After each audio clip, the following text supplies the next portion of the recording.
Welcome back, everybody, to Mail Call Monday. I'm your host, the Duckman. Unfortunately, today, B will be out for a little bit. If you guys want to give her some get well wishes, go ahead and check out duckshit.net, find all of her different social media links, and hit her up on there. And tell her that you hope she's going to get better. So she probably won't be back for a couple weeks as a result. Good thing we've got a bunch of stuff pre-recorded. Well, vaccinated and boosted and still got sick. I'm not going to get into all the politics about that, and you shouldn't either. So if I see that down below in the video's comments, guess what I'm going to do? Delete. Delete. Delete.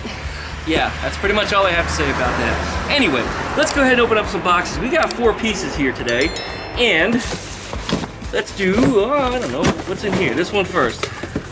This one first. This is from our friends JF Egwo. And you might remember that compressor battery jumper that I had done a review on some time ago. Well, this is just their battery booster model, and we'll be doing a review on this soon enough. Looks like we got that, a nice carrying case for it. Check that out.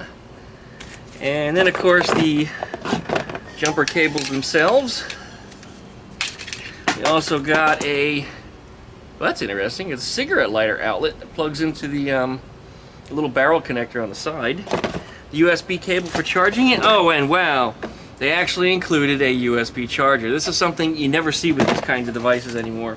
But yeah, we will be doing a, this is actually shrink wrapped. That's interesting. It's like one of them things you find in the kitchen that vacuum seals. We'll be opening that up. Hopefully when B gets better, we'll be doing a full review on this device and see if it meets our needs for working here in the shop. Something I promised to B. I told her if we get more than one of these, you're going to get the next one. Well, she's getting the next one, so this one's going to be hers. Alright, back down here in the box. And let's see what else we've got today.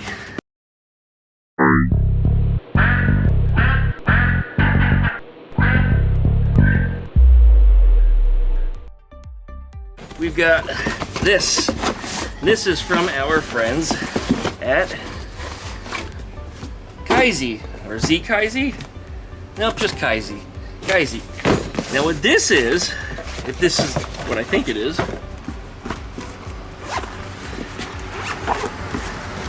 yep, this is exactly what I think it is. This is a large screen Borescope, and I'll be running around up in the death foam regions on the Beetles and showing you what they look like on the inside. Wouldn't you like to see that? So this is a big screen on it. It's got an SD card on the side so I can actually load or record videos. Check that out. The camera itself should be here in the case somewhere. Yep, there it is. Got a camera and a long cable that goes on it here. How long was the cable on this one? 3.5 meters, so about 10 feet. A little bit longer than that. Okay, this cable should plug into here. And there's a power button. Welcome. And you're probably not going to look too good in the sun here, but let's see. Put it up my nose. There you go. Oh, gross. We'll be doing a full review on this one probably in the next week or so, because I've got to peek up in that those areas on the Super Beetle, which is actually right next to the camera right here on this side. So we'll be doing a review on this product and using it for what it was intended for, to check out some of the rusty regions that we normally would not be able to get to without cutting things apart. And I'll tell you, after the work that I did on Eleanore, because I had those rear quarters completely cut out, this whole area was cut out just so I can get to some rusty areas that are underneath. And had I have used the Borescope, I probably would have been able to see just how far I needed to cut versus going all experimental and just digging into it. Alright, well, there's our Borescope camera. We got 2 more items. They're both related. Looks like I didn't put that away. Alright, let's open up this one first. This is heavy. Yeah. It's a box of Killmat. For those of you that don't know what Killmat is, it is a product that is very well sealed in its box. I thought I opened this earlier. I certainly did not. Guess I knew what it was and didn't need to poke a hole in it.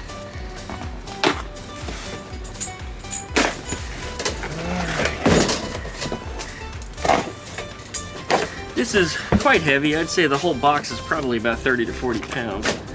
But what it is, it's a foil-backed rubber mat. It's not the tar-based kind, and the reason I did that is because my allergies have just been killing me lately. And anything that's cigarette smoke, perfumes or scented, any kind of dust, it's just anything is making my allergies flare up, and I'm having a lot of problems with it. And the beautiful thing about this is that it's got no smell. They weren't kidding. I could have bought any other brand, but this is the one that advertised that it has no smell to it. So that's the reason why I purchased it. But I need to get to work on Eleanore here, and I want to seal up some of the areas, not only from noise, but from heat, before I start installing interior components and such. And that's where a lot of this comes into play. And it looks like there's going to be, there might be enough in this box to do the whole car. I figured I'd start with one box. If I need more, I'll just order a second one. Links down below in the video description if you're interested in one of these. It looks like here's some instructions on how to install it in every different language you could ever imagine. Boom. So we're gonna get to work probably on Eleanore, well, today. While I'm out here, I'll start putting some of this stuff in. In addition to that, I've got some other mat here. This stuff doesn't weigh anything, nothing at all, because this is more heat insulative rather than noise. Because it gets so damn hot here in Florida, I want to be able to insulate. I guess I opened the wrong end of that. Is there no wrong? There it is. This is, I believe, a whole 10 millimeters thick, or 1 centimeter, a little less than half an inch. So it's some real thick insulative material. This will help to block noise a little, but it's more for heat. So I'll be putting some of this. That had a little bit of a smell to it. It smells like glue. That could be fun. Just sit outside and sniff the mat for a little while. Anyway, this will be going in some of the areas where heat would be involved, particularly around the engine compartment or in the headliner.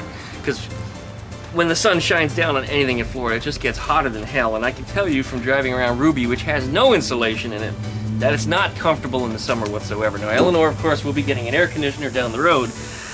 But in the beginning, while everything is apart, now's the time to start running your insulating and your mat and everything else around the inside of the car. Well, that's what all this is. Again, I only bought one box of this. This may be enough to insulate the areas that I'm concerned about heat leaching in from. So we are going to go with this and start installing some of this on Eleanore. Starting today, not in this video, but stay tuned for it. You'll see it coming up in the next couple weeks, maybe even this week's videos. I'm also going to start pulling apart Eleanore's engine, which is right there. You can't see it, but it's right off the camera. I've decided that I'm just going to pull the head off. I got a lot of encouraging words about the telescopic push rod tubes, that they're just fine and that they've lasted people many, many years without having any leaks, but I think I'm just not satisfied with doing that. It feels dirty to me. Besides, I want to be able to measure the bore and stroke of the engine and find out what the actual displacement of it is. A few people have sent me all kinds of real shitty messages saying, why would you put such a shitty, dirty engine into a beautiful car like that? Well, it's actually just a little dirty. It's not really shitty. The engine's been a rebuilt engine. It's just been sitting for a while. It just was shelved. I mean, end play on it is awesome. The compression all the way across the board. You guys saw this in videos. Now, I might have a lot of new people since, because, I mean, geez, when I made those videos, I didn't even have 20,000 subscribers yet. And I think as of today, we're just rolling over 84,000. And just the thought of that is just... So it's probably a lot of new people. But you know what? Noobs don't have any excuse either. You know, think, listen, and observe is what my grandfather used to tell me. So before you make a dumb comment and make yourself look like an idiot, maybe you should do a little research first. Unless you don't care about looking stupid, and I think probably just a lot of people don't. So anyway, if you'd like to send us a gift, or you'd like to send us any kind of something for Eleanore, motorcycle related, or maybe a get well gift for B, check out my website, duckshit.net, for my mailing address. It's always there and always kept current, so if I ever change my address, it'll be there, so I don't have to update it in 1,200 videos. Can't believe I got over 1,200 videos now, too. It's been a long 17 years, man. I got started on YouTube back in 2005, and I didn't approach it like a business. That was my mistake. I just kind of occasionally uploaded a video. Sometimes I left it alone for a year or two without doing anything with it. Few people have stuck with me since the beginning. I still see a couple of those names. A lot of those people have gone idle and disappeared. I still check their YouTube channels. They don't have anything new of their own. But I'm still here, and I'm finally starting to become somebody on YouTube, which is kind of amazing to me. And I'd like to also add that nobody helped me in this endeavor. All of the big YouTubers that started at the same level as me, or even started later than me, that managed to have a stroke of luck or somebody helped them and pushed them up over 100,000 subscribers, they don't talk to me anymore. They just disappeared. I send them messages, I send them texts, I've called them. They don't call me back. Now, maybe it's because I'm a dickhead, you know, I'm the Duckman. Nobody likes me, I'm a jerk. But, you know, I've had nobody help me along the way to get to this 84,000 except B. B's the only one that's been by my side through all of this. Now, a lot of people have said, well, B is what makes your YouTube channel, and if it wasn't for her, you wouldn't get all the subscribers that you have. And the fact is, that's not true either. In fact, I did the math. B has been in roughly 100 different videos of mine, and that's between 2 different YouTube channels. At the time that she joined me, she hadn't been in every single video that we've done, but she is responsible for about 15, well, the videos that she's in are responsible for about 15% of my subscriber base. Now, she's in less than 10% of my videos, so you figure there's a little bit of a ratio there, a discrepancy. So does she put the whipped cream and cherries on top of my videos? Absolutely yes, and that has helped dramatically, but ultimately when it comes down to it, I'm doing all the work myself. I'm putting my money into it, I'm putting my time into it, and I actually quit my day job just so I can put more time into this, and I've made it work for me. There's a lot of people that are always asking me, you know, how do I get started on YouTube? And the answer always is, you put up your videos. Whether they're good or they're bad, just keep uploading videos. Make a name for yourself, get yourself noticed, and the only way you're gonna get noticed is if you just keep uploading. If you put nothing up, nobody's ever gonna see you. If you put 1 or 2 videos up, very few people are gonna see you. But if you keep going, just keep pushing, eventually you'll get there. Where I'm going with this is, there's a lot of great YouTube channels right now, a lot of my friends that are less than 10,000 subscribers. And I want to start grabbing those YouTubers and pulling them up with me. I want to help them in the ways that nobody else has ever helped me. The ways that I can't even explain. The ideas and the things that I want to do with some of these YouTube channels are beyond anything that anybody has ever said to me. So we're going to start doing, I haven't officially named it, but you know, it's like a Duckman pick me up, or a Duckman pick 'em up, or I don't know, something like that. But we want to start grabbing them and bringing them up to the higher level to where I'm at and beyond. And I hope some of them will actually go beyond where I'm at and do even better than me. And hopefully they'll still talk to me.